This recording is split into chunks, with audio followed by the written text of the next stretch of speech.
რაც დავდივით, იმაზეც ვაკეთებ და იმაზე მოკლედ დროში. შეიძლება მართლაც ევროპაც გავავოცოთ. Поздравляю весь личный состав. კარგი მანევრია ძალიან. იაპონიაში გადაცემა და ვაშა გადაცემა ისე თქვენთანაა. ვაშა. სანამ დავიწყებთ, მოასარით, მოიწონეთ და გამოიწერეთ YouTube-ზე, Facebook-ზე, Instagram-სა და TikTok-ზე. სიტყვა პატრიოტი ხმამაღლა ჟღერს. ყველას განსხვავებული კრიტერიუმებით შეიძლება გქონდეს ჩვენ ვის უწოდებთ ამ სიტყვას და ვის არა. მაგრამ დღეს გაგაცნობთ ადამიანების ჯგუფს, რომელსაც სრული დარწმუნებით უწოდებთ პატრიოტებს. რით დაიმსახურეს? იმით, რომ აკეთებენ საქვეყნო საქმეს, საქართველოდან შორს, მოწყობილი, აწყობილი ცხოვრებით, სხვა საზოგადოებაში უკვე ნაპოვნი ადგილითა და დამსახურებული დაფასებით. მაინც ჯიუდად აკეთებენ ქართულ საქმეს. დღეს მათი სახელით ისაუბრებს რევაზ ბეროზაშვილი, კაცი, ვინც სხვა ჩვენებურებთან ერთად ქმნის ელექტრონულ პლატფორმებს ქართველების დასახმარებლად და არა მხოლოდ. საარჩევნოდ მათ შექმნეს პლატფორმა ამომრჩეველთა რეგისტრაციის გასამარტივებლად. ახლა კი პლატფორმა პროტესტის დასახმარებლად. 4 ოქტომბრის წარმატებისთვის. ამ პლატფორმაზე ნებისმიერი მსურველი მიიღებს ინფორმაციას, რომელიც აინტერესებს. სად ვიკრიბებით, როდის, საით ვიძურებით, რა ტრანსპორტი გვაქვს, ვინაა კოორდინატორი და ასე შემდეგ. თუმცა ჯობს ამ ყველაფერზე თავად შემქმნელმა ისაუბროს. რესო გამარჯობა. მადლობა საუბრისთვის და მოდი შორიდან დავიწყოთ, მოდი გავიცნოთ ჯერ თქვენი ჯგუფი. როდი შეიკრა ეს ემიგრანტების ჯგუფი და რა ფორმით? როდესაც დაფუძნება გადავწყვიტეთ უკვე ოფიციალურად როგორც non-profit organization, ანუ NGO-s სახით დავრეგისტრირებული ყავით, მივხვდით, რომ თაობები ქვეყნისთვის თარგმანში იკარგებოდა, ანუ რაღაც შინაარს არ გამოხატავდა. ამიტომ დავარქვით თაობების საქართველოსთვის ესეც ისევ გამოკითხვის მეთოდი. რაც შეეხება სტრუქტურა არის მრგვალ მაგიდაზე აწყობილი, ანუ ყველა ვინც წევრიანდება ამ პლატფორმაზე ის არის წარმომადგენელი ამ მრგვალი მაგიდის და მას აქვს ასე ვთქვათ გადაწყვეტილების მიღები ეგრეთ წოდებული ორგანო, რომელიც არჩევითია 2 წლის ვადით ირჩევს ყრილობა და შემდეგ შეიძლება კიდევ ხელახლა დარჩეს შემდეგი 2 წლითაც. ეს პრინციპში დაფუძნება სულ ახლახანს დავიწყეთ გერმანიაში დაფუძნდება შეტანილია დაფუძნებაზე, მაგრამ ეს ბიუროკრატიაში დაწერილი პროცესია, ამიტომ შესაძლოა დაახლოებით დეკემბრისთვის იყოს ოფიციალურად დაფუძნებული NGO და ახლა უკვე გადავწყვიტეთ, რომ ვინაიდან ძალიან ღრმად შევედით ურთიერთკავშირში მათ შორის ჩვენ დასავლელ პარტნიორებთან, საჭიროა რომ ეს გავა ოფიციალურად, ასე ვთქვათ, და იყოს ოფიციალურად ასე ვთქვათ, დაფუძნებული ორგანიზაცია, რომელიც ლობირებას გაუკეთებს და ადვოკატირებას ქართულ პრობლემებს და ქართულ საკითხებს დასავლელ პარტნიორებთან. ჩვენ ახლა მარტო ევროპელ ემიგრანტებზე ვსაუბრობთ თუ უფრო ფართია თქვენი გეოგრაფია? ჩვენ ვართ ყველგან, იმიტომ რომ გეოგრაფია იზრდება, როდესაც ვსაუბრობთ, რომ სულ რაღაც 3 მილიონი ვართ და პატარა საქართველოა, სინამდვილეში ამისი გეოგრაფია არის ბევრად დიდი, ხო, მაგრამ ეს უნდა ვაჩვენოთ, რომ არის გეოგრაფია დიდი. ავსტრალიიდან ამერიკამდე და ევროპის ყველა ქვეყნიდან, არ ვიცი, იოჰანესბურგამდე, ხო, ეს საკმაოდ დიდი გეოგრაფიაა და იდეაში იოჰანესბურგში არა, მაგრამ აფრიკის რამოდენიმე ქვეყნიდან ქართველი ექსპატები გვეთქმიანებიან და არიან ქართულები ამ პროცესში. ანუ ჩვენი გეოგრაფია არის საკმაოდ დიდი. ერთადერთი საიდანაც პრინციპში ძალიან ნაკლებია შემოხმაურება, ეს არის სამხრეთ ამერიკის ქვეყნები. კორეიდან გვეხმიანებიან ქართველი სტუდენტები, ისინი არიან ამ პლატფორმის ნაწილი. ავსტრალია პირველად აღმოვაჩინეთ, როდესაც წინა საარჩევნო პროცესში ვიყავით საკონსულო აღრიცხვებში და 54 კაცი ჩვენ დავარეგისტრირეთ საკონსულო აღრიცხვაზე და აქედან გამომდინარე სულ პირველად გაიხსნა საარჩევნო უბანი ავსტრალიაში, ოღონდ ავსტრალია იყო ერთად, ავსტრალია, ახალი ზელანდია, 3 ოჯახი იყო ახალ ზელანდიაში ქართული, რომელიც მოუძებნეთ და ჯგუფიც კი შეიქმნა. ჩვენ ასე პოზიციონირებთ, როდესაც ურთიერთობთ მათ შორის დასავლელ პარტნიორებთან, რომ ეს არის ინტერკონტინენტური ქართული დიასპორების გაერთიანება თაობების საქართველოსთვის. თქვენს ვებგვერდზე თაობები.com შევდივარ და თავაზობს ოპერატორის დახმარებას, ცხელი ხაზის დახმარებას. ან მივწერო, ან პირდაპირ დაველაპარაკო. მაგრამ რა სახის დახმარება შეუძლია? ეს ხომ წინა არჩევნებისთვის შექმნილი საიტია. ახლა 4 ოქტომბრისთვის რა დახმარების გაწევა შეუძლია ამ თქვენს ვებგვერდს? ძალიან ბევრი ადამიანი გაგვაცნო აი ამ ფრონტლაინზე მუშაობამ, ამ პროცესმა, ცხელმა ხაზმა, რომელიც ჩართული იყო 24/7-ზე წინა საარჩევნო პროცესში და 15 ადამიანი ტაიმზონის მიხედვით განაწილებული ვიყავით და პრაქტიკულად 24 საათიან რეჟიმში ვემსახურებოდით ხალხს. ანუ ეს იყო პრაქტიკულად უცებ შექმნილი, მაგრამ კარგად გააზრებული უფასო იუსტიციის სახლი თავისი უფასო სერვისებით. და პრინციპში დაახლოებით მსგავსის გაკეთებას გეკმავთ ახლაც ოღონდ არა მარტო ცხელხასთან მიმართებაში ვამბობ, არამედ ზოგადად რაღაც სხვადასხვა სერვისების ეს სულ იყო ჩვენ მოთხოვნილებაში, რომ ვიღაცებს ეზრუნათ და დაენახებიათ, რომ საქმის კეთება შეიძლება მათ შორის მაშინაც, როდესაც არ ხარ ხელისუფლებაში. ვინ ისარგებლა ამ საიტით? საარჩევნოდ ან დღეს ვინ ისარგებლობს ამ საიტით? დაახლოებით პორტრეტ თუ შეგიძლიათ აღწეროთ აი მომხმარებლის. 18-დან 25 წლამდე ასაკის ადამიანები, რომლებმაც მონაწილეობა მიიღეს არჩევნებში საზღვარგარეთ, იყო მხოლოდ 6%. და ამ 6%-ის 98% იყო ან ჩამოსული სტუდენტი, ან რაღაცა პროექტზე ჩაბარებული, ჩამოსული. მოკლედ, აქ დაბადებული ან იქ დაბადებული და ჩამოყვანილი ახალგაზრდები პრაქტიკულად არ იყვნენ ქართულ პოლიტიკურ რეალობაში ჩართული. ეს ხო ჩვენი სერიოზული გამოწვევა და დღემდე რჩება და ესეც არის ერთ-ერთი მიმართულება, რადგან აუცილებლად ვიმუშავებთ, იმიტომ რომ ეს გენოფონდი არ შეიძლება დაუკარგოთ საქართველოს და ამისთვის ყველაფერს გავაკეთებთ. შეიყვარეს საქართველოს ეგიდით გაკეთდება ქართული ონლაინ სკოლა.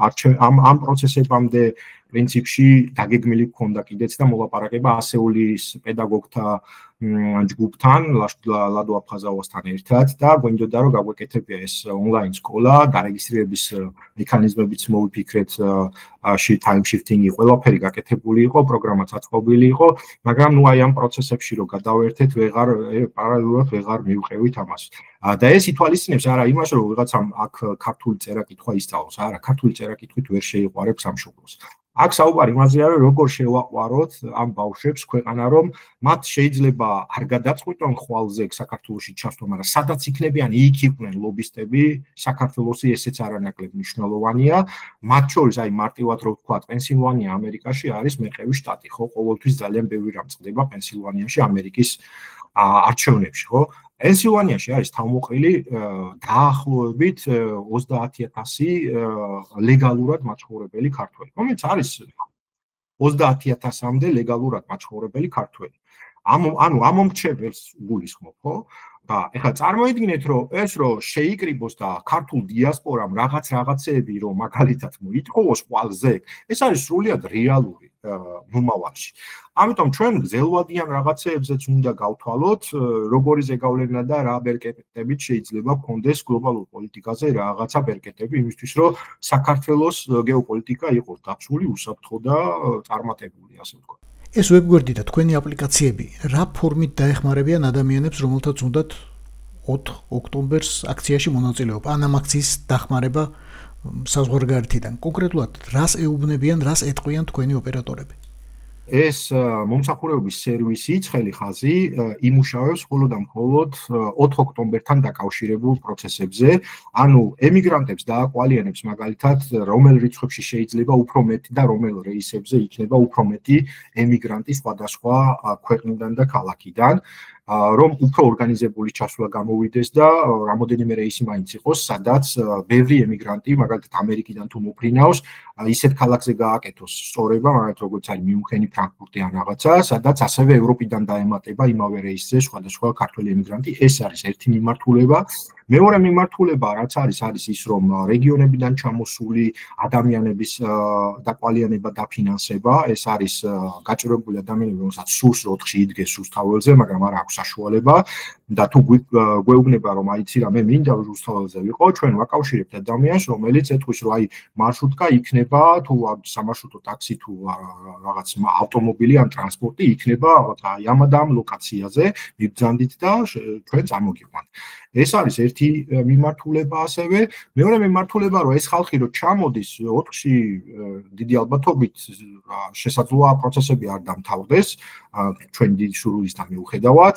აქედან გამომდინარე, ამ ხალხს დაჭირდება დასვენება, ასევე დაჭირდება დარჩენა. შესაბამისად, გვაქვს ინფორმაცია, მაგალითად, არაერთმა ადამიანმა უკვე მოგწერა, რომ თბილისში გვაქვს დაკეტილი ბინა, მათ შორის ემიგრანტები გვთავაზობენ ამას, რომ დაკეტილი ბინა ამ და ამ ლოკაციაზე, თუ ვინმეს დარჩენა სურს, ანუ გვეუბნება, რამდენი აქ ტევადობა, რამდენი ადამიანის დატოვება შეუძლია და ასევე თავის საკონტაქტო ინფორმაციას თორებს. შესაბამისად, ვინც ამბობს, რომ დატოვება სურს, დარჩენა სურს, ვაკავშირებთ ამ ფლობელთან და შესაბამისად ამ მიმართულებითაც იქნება პასუხები.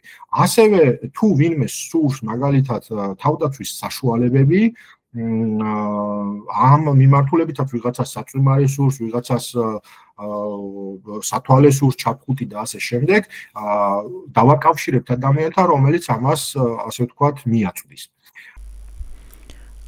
წარმოვიდგინოთ ასეთ სურათი, რომელიც პრინციპში რეალისტურია. გირეკავთ ქოცი, ვიღაცა ტიტუშკა და გეუბნებათ მშია, რაღაც დახმარება მჭირდება, ან ჩაფხუტი მინდა, ან სათვალე მჭირდება. მოკლედ თქვენ გთხოვთ დახმარებას, რომელიც გაწევას თქვენ შეგიძლიათ.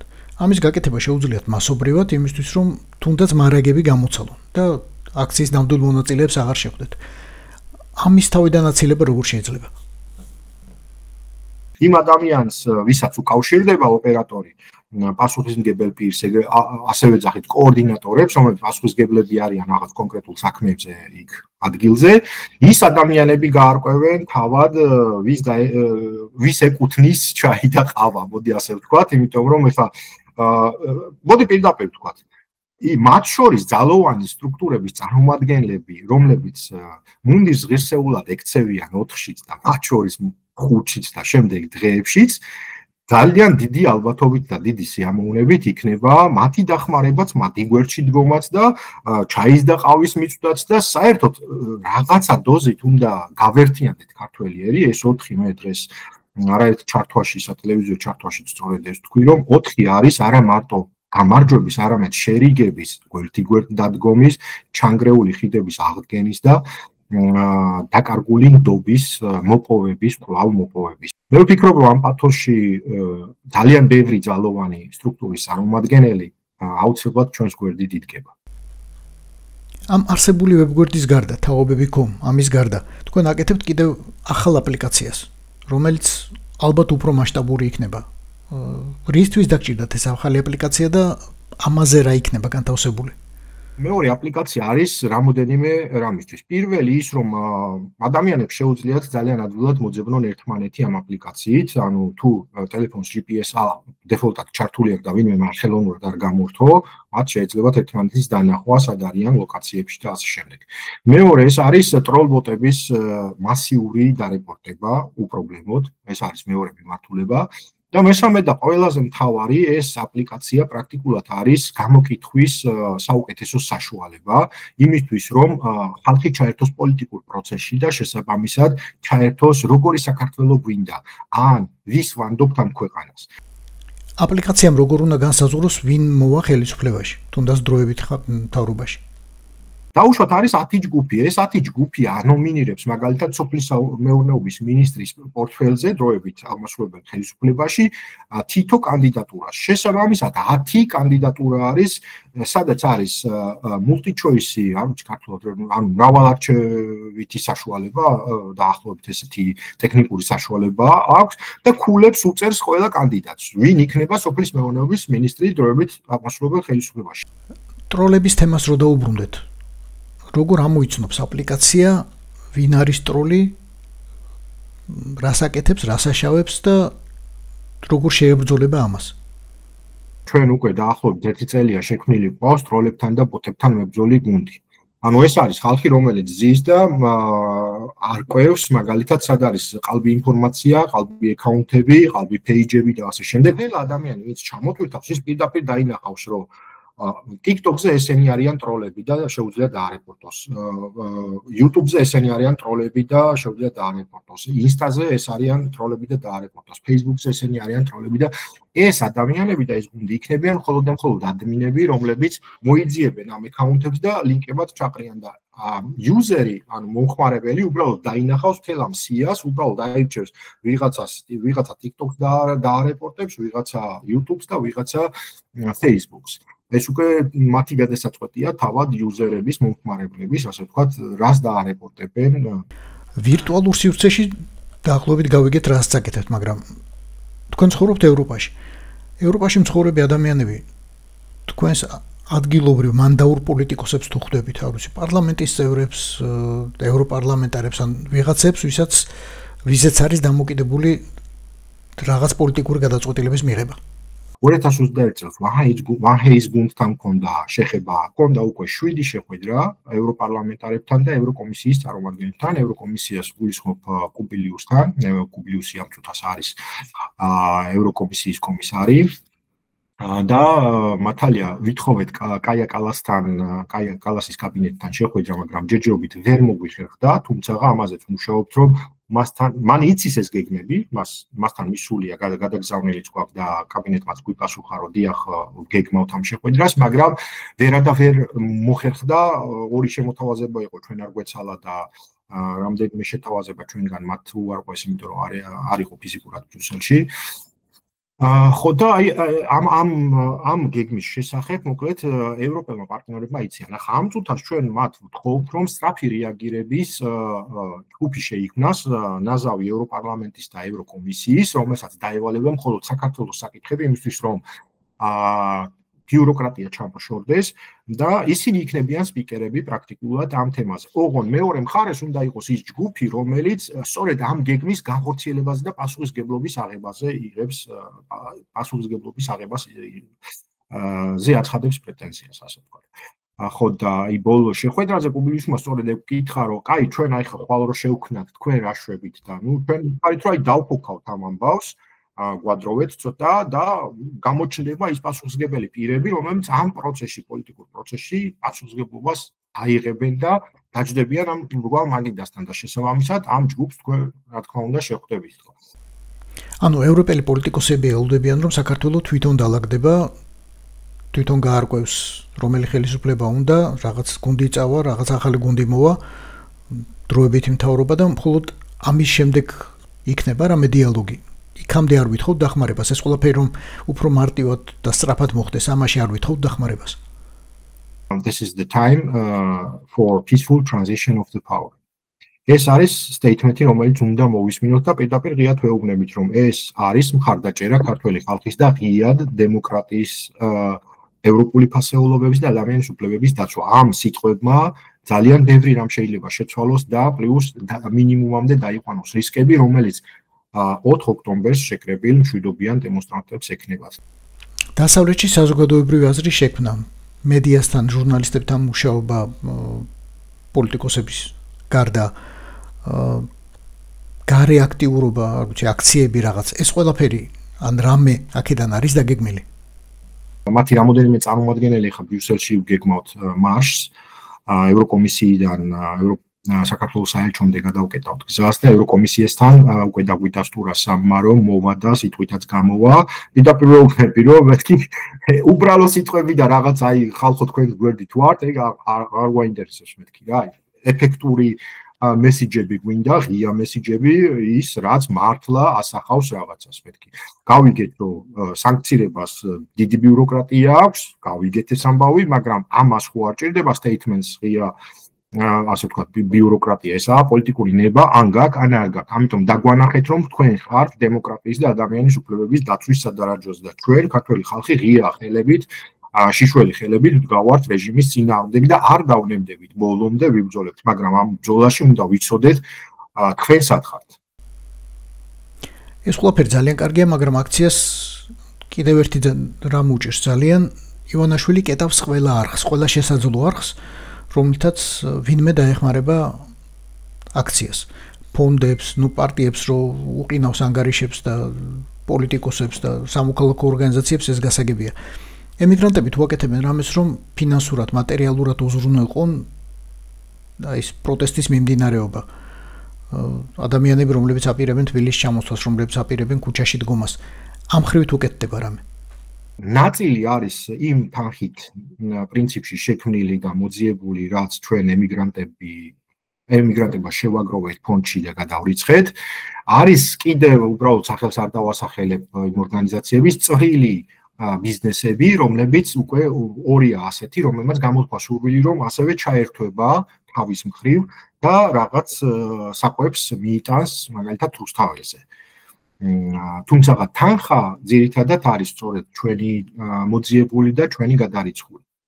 ანუ იქ არის ემიგრანტების ჯგუფი და არა მარტო ემიგრანტების, ჩვენს ორგანიზაციაში ძალიან ბევრი ადამიანია იქით ამ ხანიდან ჩართული, საქართველოში მცხოვრები, ძალიან აქტიური მოქალაქეები და ემიგრანტები და აი ეს ერთად იქ მცხოვრები თბილისში მაცხოვრებელი აქტიური მოქალაქეები ერთად აკოორდინირებენ ამ ამბავს. მაგალითად 600 ადამიანის სხვადასხვა რეგიონიდან ჩამოსაყვანი თანხა უკვე გადარიცხულია. ზოგისთვის არის ბილეთის ფული, ზოგისთვის არის უბრალოდ საწვავი. ასევე დაახლოებით 600 კაცი, ეგ რაც გითხარით, ეგ 600 კაცი არის ძირითადად აჭარა და სამეგრელოს ერთი რაიონი, მაგრამ ასევე გურიაში დაახლოებით 250 კაცის დაფინანსება უკვე გადარიცხულია და მზად არის იციან როგორ უნდა ჩამოვიდნენ და ახლა კიდევ უკვე სია გვაქვს ხალხის მსურველების და ამ ხალხის სია არის დაახლოებით 3500 რომელიც სულ მზარდია და იზრდება არ ვიცი პირდაპირ გეტყვით რამდენს გავწვდებით იმიტომ რომ თანხა შემოდის ყოველდღიურად მაგრამ რამდენი შემოვა არ ვიცით მაგრამ ჩვენ შეძლებს და გვარებს ვცდილობთ რომ ყველა დავაფინანსოთ, ვისაც ეს სურვილი ჰქონდა და აქვს ჯერ კიდევ რომ 4-ში ჩავიდეს. ანუ დაფინანსება იმისა რომ ხა რა თქმა უნდა ჩვენ რაღაცა 100,000 ერთ რეგიონში შეიძლება ვერ მოუყაროთ თავი რომ გადავრიცხოთ, მაგრამ საწვავის ჩასხმას უზრუნველყოფთ. მაგალითად ავტომობილები 5 ადგილიანი, 7 ადგილიანი ავტომობილები, რომელსაც საწვავი არ აქვს, აგერ კახეთიდან 90 კაცს უკვე აქვს ამის საშუალება, მივეცით თანხა და გუშინ გადაირიცხა ეს თანხა და პრინციპში ვიცით რომ ყვარელიდან და თელავიდან ეს ხალხი ჩამოვა, მაგრამ იზრდება მოთხოვნება. ეხლა მაგალითად 600 კაცი კიდე დაემატა კახეთს, ოღონდ ჯერ არ გვაქვს თანხა რომ გადავრიცხოთ, მაგრამ ეს თანხა შემოდის ნელ-ნელა და ძალიან დიდი სურვილი და იმედი გვაქვს რომ ემიგრანტები ჩაერთვებიან კიდევ უფრო აქტიურად ამ ფონდში იმისთვის რომ შეუძლოთ საერთო საქმის წარმატებამდე მიღება. რეზო დიდი მადლობა საუბრისთვის, დიდი მადლობა ყველაფრისთვის რაც საკეთებთ, რასაც კიდევ გააკეთებთ და წარმატებები ჩვენ ყველას. მადლობა. რას ვაკეთებთ, რა გეგმა გვაქვს? კაი, მე არავინ ვარ და იმას თუ აქვს გეგმა, ვისაც უნდა გქონდეს. აი, პოლიტიკოსები რომ არიან, მაგრამ მე ხო მაგათი გეგმა არ მაინტერესებს, მე ხო მესამე ძალას ველოდები უკვე 13 წელია. არა, პრინციპში უკვე მე-5-ეს ველოდები ან მე-6-ეს, იმიტომ რომ რამდენიც მოვიდა, იმდენი არ მომეწონა და დავიწუნე. მაგრამ ასე გამოჩნდება მე-5, მე-6 და მე-18 ძალა და მაინც იქნება ხალხი, ვინც საკუთარ ბოდიში ჩასვლილობას ისევ გაამართლებს. ეგოიმია, იმას გრძელი ცხვირი აქვს, ან იმას მოკლე ცხვირი აქვს. ხო და ვისი მოსაწონიც აქამდე არასდროს გამოჩნდა, თქვენი მოსაწონი ახლა გამოჩნდა. იმიტომ რომ პოლიტიკოსები არ არიან, არ იბრალებენ და არ უნდათ. თქვენლარი მოქალაქეები არიან. ოღონდ თქვენგან განსხვავებით ესმით საკუთარი პასუხისმგებლობა ქვეყნის წინაშე. ხედავენ საკუთარ როლს და პოულობენ საკუთარ ადგილს საერთო ბრძოლაში. ეს იყო ვაშა გადაცემა. თენგიზ გოგოტიშვილთან. გვიყურეთ, მოგვიწონეთ, გამოგვიწერეთ YouTube-ზე, Facebook-ზე, Instagram-სა და TikTok-ზე. რაც დავიდით, იმაზეც ვაკეთებ და იმაზე მოკლედ დროში. შეიძლება მართლაც ევროპაც გავავიწყოთ. Поздравляю весь личный состав. კარგი მანევრია ძალიან. Я помню, очень гадаться надо.